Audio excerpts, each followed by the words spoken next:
Some filmmakers don't just make movies, they live inside them. And when you watch a film born from that kind of intimacy, you can feel it in every quiet pause, every uncomfortable silence, every moment that lingers just a little too long. Mother of FLIs is one of those films. Before we begin, would you please support me? Subscribing is free and very important to me. Please subscribe for better analysis and more videos. The Addams family has quietly become one of the most fascinating forces in American independent horror. Toby Poser, John Addams, and their daughters Lulu and Zelda operate less like a production team and more like a closed creative ecosystem. Over the years, they've proven that limited budgets don't limit ambition, and that deeply personal stories can still function as genre cinema. Mother of FLIs, which premiered in the summer of 2025 and took home the top prize at Fantasia, may be their most collaborative and emotionally exposed work to date. With everyone involved in writing and directing except Lulu, who still appears on screen, the film draws heavily from John and Toby's real-life experiences with cancer. That personal connection is impossible to miss. The film was shot in an incredibly compressed time frame during Zelda's college summer break with almost no financial resources. And yet, despite those constraints, it's technically impressive. But technical competence isn't what defines Mother of FLIs. What defines it is proximity to death, to fear, to love that doesn't know how to let go. At the center of the story is Mickey, played by Zelda Addams, a college student who has been living with cancer since she was 15. She survived once when doctors told her she had a 50% chance. Now the tumor has returned, and this time, she's been given 6 months to live.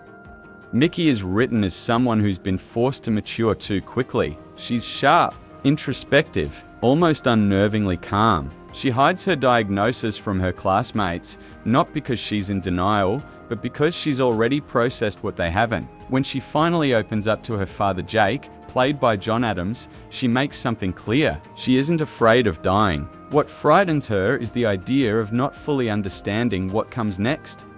Her view of death is holistic, cyclical. She talks about it not as an ending, but as another phase that might hold its own strange pleasures. And yet, despite that acceptance, she's not ready to surrender. She wants time. She wants possibility. She wants agency.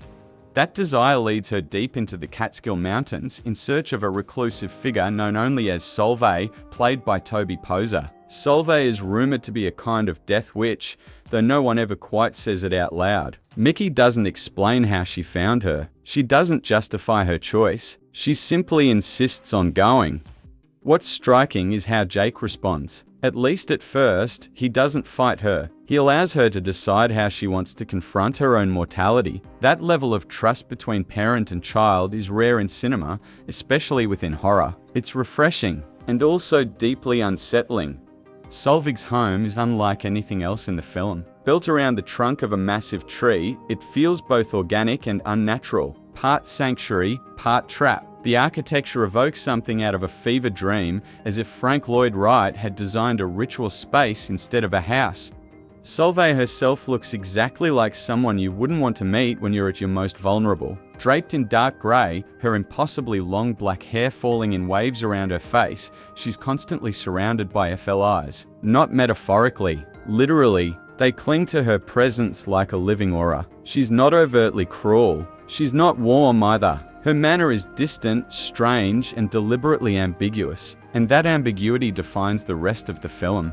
The healing process she offers is never clearly explained. Solveig closes her eyes. She murmurs. She touches objects with intention, but without clarity. When we hear her words, they arrive as a kind of whispered chant, somewhere between poetry and invocation. It's unclear whether she's calling something forth or simply listening. And here's where Mother of FLIs begins to test patience. There are moments when watching Solveig perform these rituals becomes exhausting. The repetition is intentional, but intention doesn't always equal engagement. Scenes stretch, actions repeat, the atmosphere thickens, but momentum stalls. This becomes especially noticeable as Jake continues to voice his skepticism over and over. His doubt is understandable, but the film lingers on it too long. We watch Mickey plead with him to stop interfering, to trust her choice, to let this happen. Eventually, the audience begins to echo that plea. The irony is that the film's most disturbing material doesn't come from its overt horror imagery. Yes, there are unsettling visuals. Yes, there are flashbacks to Solveig's past that are deeply uncomfortable, including a birth scene that's genuinely difficult to watch. But much of this is implied rather than shown, and the ambiguity can feel frustrating. At the same time, that restraint creates an uneasy tension. We're never fully sure whether Solveig is a savior or a monster, whether we should fear her or thank her, and that uncertainty is powerful even when it becomes wearisome. Where Mother of FLIs truly shines is in its thematic undercurrent. At its clearest, the film suggests that life, death, and healing are all forms of magic. Western medicine is one language. Witchcraft is another. Neither is dismissed. Neither is fully trusted. The film argues that the natural world, in all its ancient processes, deserves reverence rather than dismissal. Just because something isn't new doesn't mean it isn't wise. Long before technology, before intervention, the world learned how to endure. That idea feels deeply personal here. For the Addams family, this story isn't theoretical. It's lived experience. And while the film doesn't always communicate that clearly, you can feel it beneath the surface, like a whisper, like the beating of insect wings just out of sight. Mother of FLIs is not an easy film. It's slow, repetitive, emotionally distant at times, but it's also sincere, vulnerable, and deeply unusual. Its flaws are inseparable from its honesty. This isn't horror designed to scare you. It's horror designed to sit with you, to ask uncomfortable questions about autonomy, belief, and what it means to face death without surrendering control.